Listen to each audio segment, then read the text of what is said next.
biggest challenge is going to be that harvesting, because you're going to have a lot of product coming off at one time. So how do you handle that in a timely manner? Quality is going to be based on timing and efficiency, and also how do you dry the product or cure it properly to have the proper quality at the end. I think that's going to be challenging, and also Mother Nature. There's no approved pesticides for use on outdoor cannabis produced commercially. Even with the industrial hemp, there's no pesticides that are permitted for use in industrial hemp.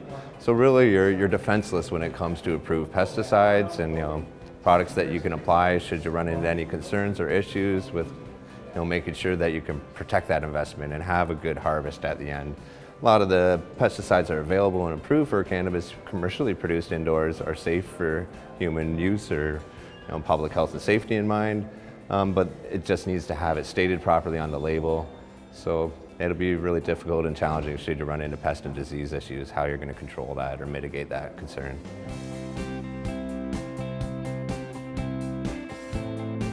So beneficial insect use for outdoor crops is going to be challenging.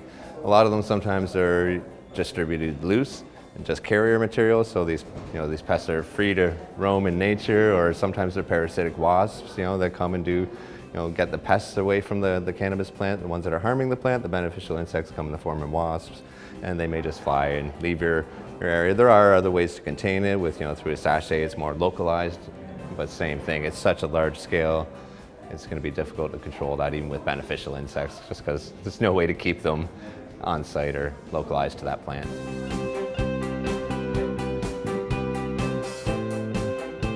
Well, I think they are going to look at it a little differently than the good production standards or GPP standards set out forth by Health Canada for the indoor and warehouse production, because it's indoor GPP standards are focused around sanitation, and there are protocols for production. You're going to be able to sanitize your equipment, have preventative maintenance programs.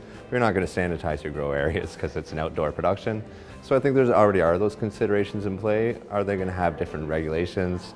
The regulations are ever changing and evolving, so we will see some changes, I believe. What they'll address, I think, would just be more practical sense around the production.